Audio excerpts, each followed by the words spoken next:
I'm happy to introduce more women to the stage. So next one on stage is Anna Ott. I've known Anna now for a couple of years. She worked with iPotential before she joined us at Hubraum. iPotential back then was a recruiting firm for startups, basically. And then I told Peter, we need to hire Anna. We need to get her. She has like the strongest network for candidates in the startup world. And I was very happy when she said yes. And now she's with us for 2 years, I believe. And so she's like the encyclopedia of all things HR, recruiting startups. So this is your chance to ask everything that you should ever and would ever want to know about the HR world in the startup context. So please welcome Anna. Hey. It's on. Can you hear me? Yeah. Okay, cool.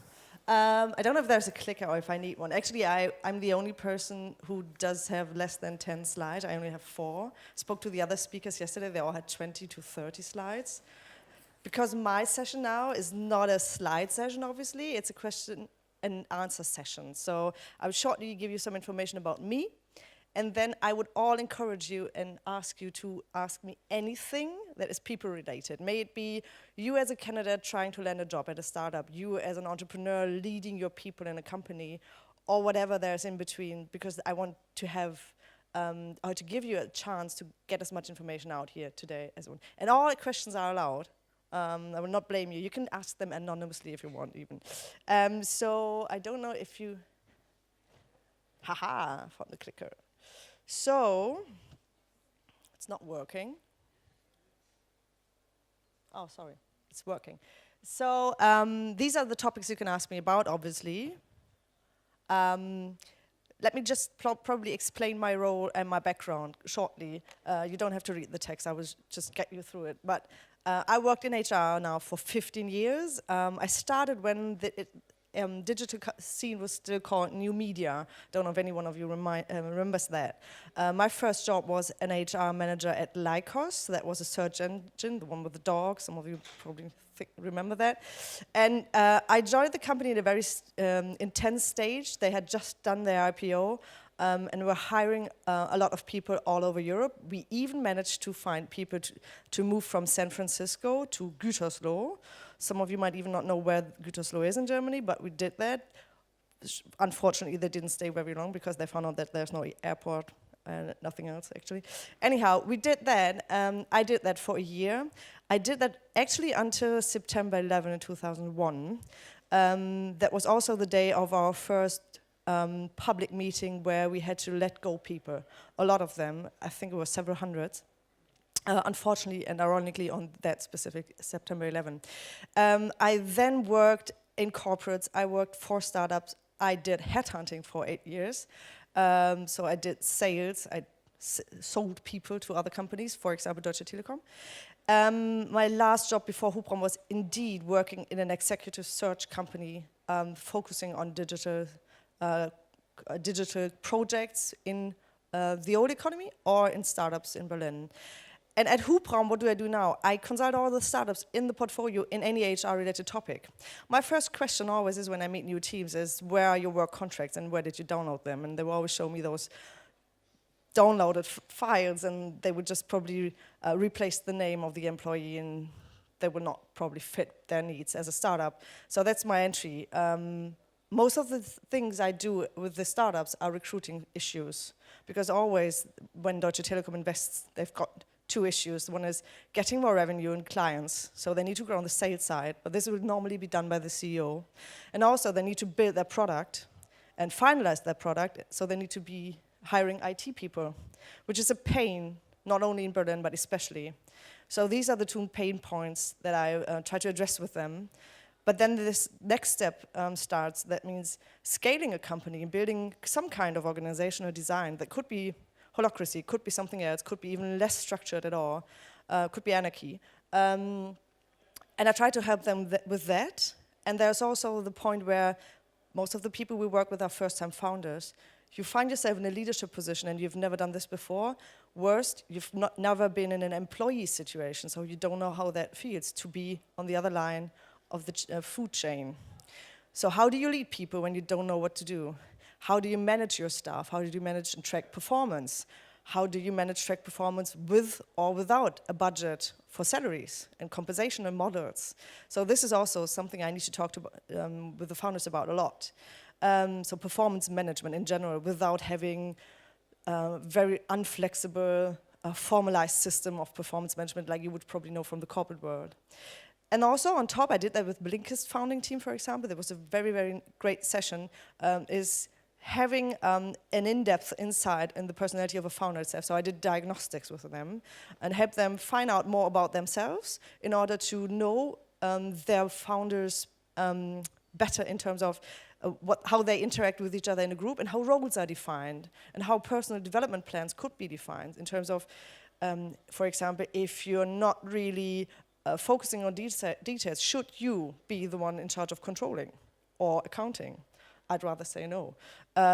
So stuff like this, because in a startup, obviously, roles evolve. You get always more heads on your top than you on your head, than you could probably handle. And sometimes it makes sense to stop and pause and think about those hats that you're wearing. So this is fast, and I know I speak also very fast, but I promised Fee to end at 11. So this is shortly what I do. You will find a lot of information about me in the internet, especially on my website. It's called frauott.com. And I also encourage you to write me an email. This is my email. And get in touch with me. Come and visit me at Hubraum. I'm there every day. You can also see our fancy, fancy office building. And ask me anything you need, even if it's confidential. Because I like speaking to startups. I like helping them becoming the best employers possible, which is always an individual thing. I also like to speak to candidates. I personally have just one hobby, that is collecting CVs. I like reading CVs. I've read probably several thousand ones, and I'm not there to stop yet. So that was a lot of talking from my side. Now, where are your questions? Please ask me anything. Shoot. You need to have at least one question, if only how to find IT people. But I won't tell you that. No. Questions, please. Come on, guys. I know it's early in the morning, but you need to wake up now. Laura, not even a question from your side? No. Come on. Who? Ah. There's no content. Oh.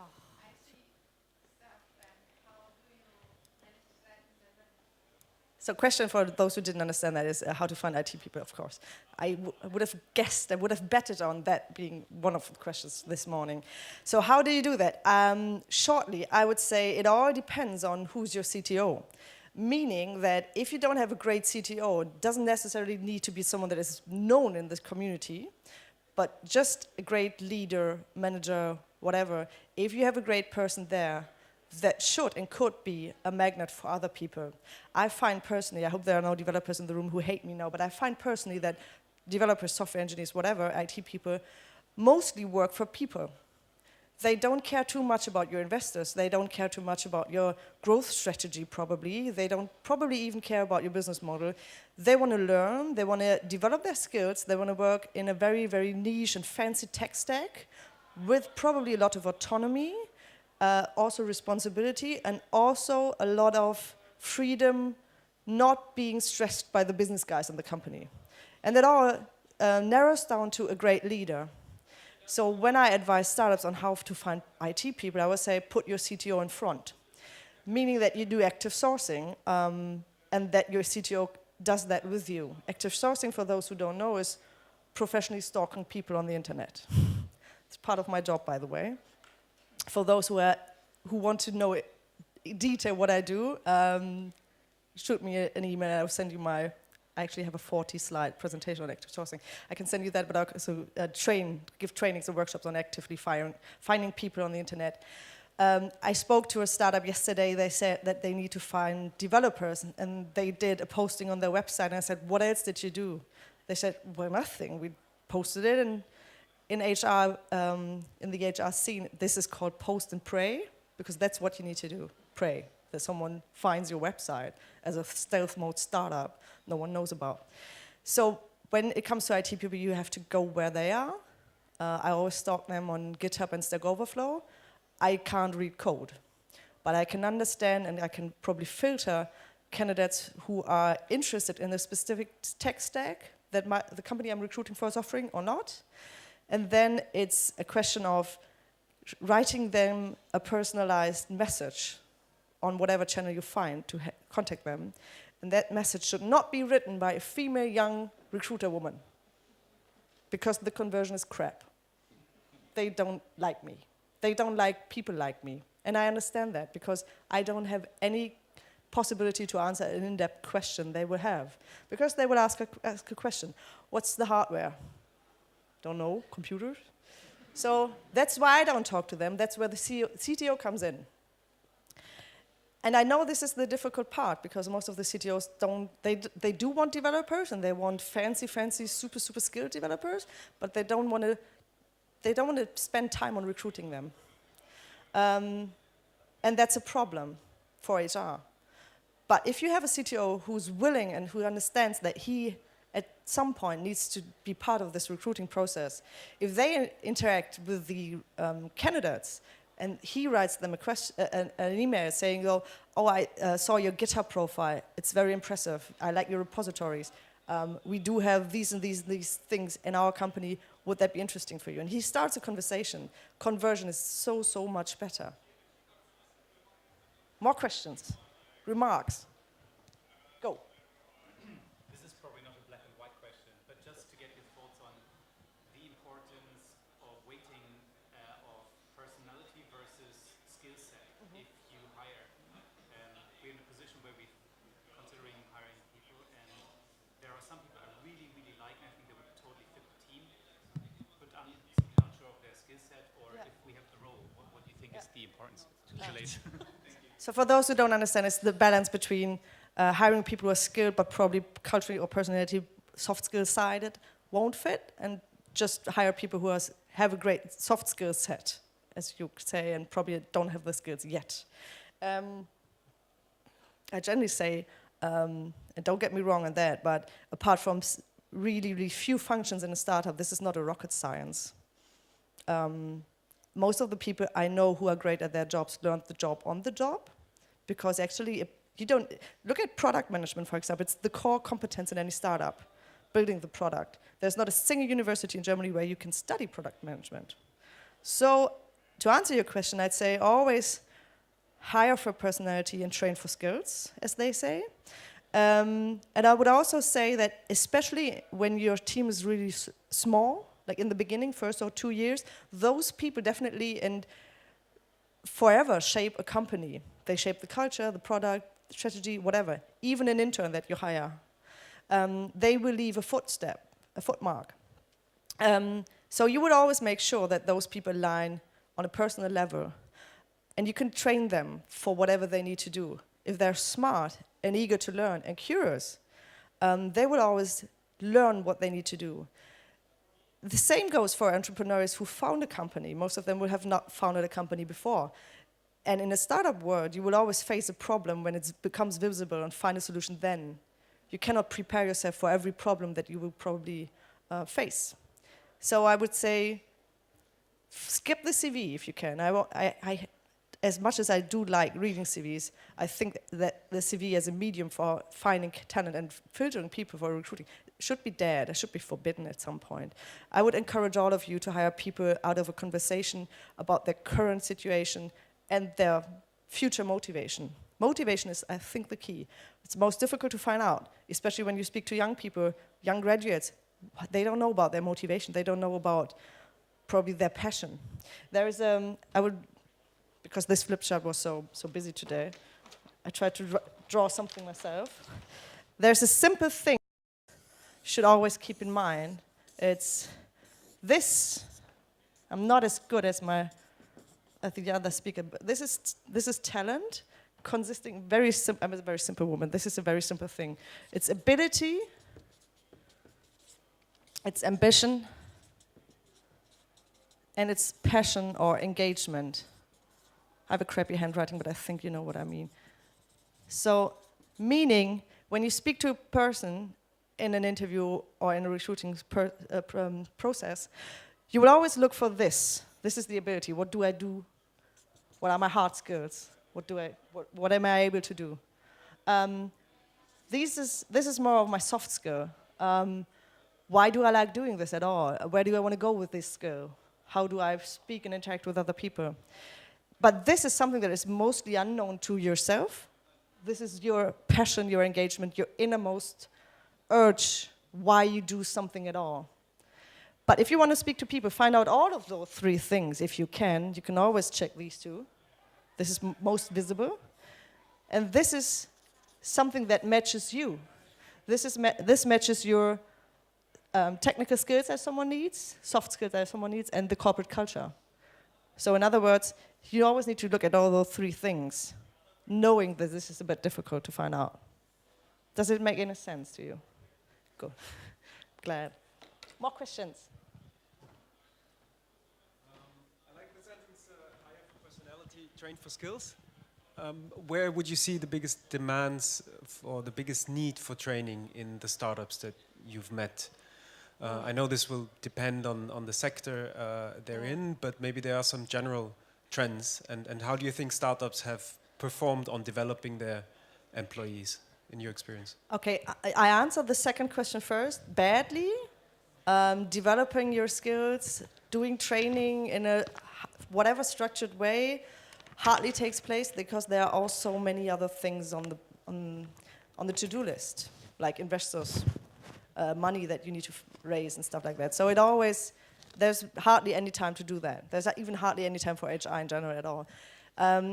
Though I hate this situation, I understand it. What would people need most? That was your first question. Is managing. I think in the way that managing yourself, your own workload, because the workload is massive, especially when you're a young graduate and people would just shove to-dos on your desk. How do you cope with that even without having a burnout at 27 or an 80-hour work week? How do you prioritize? How do you find the discipline to do things? If your organization is not like Blinkist helping you with the organizational structure itself. So self-management, I think, is one thing, and also management of people, which is linked to each other, obviously.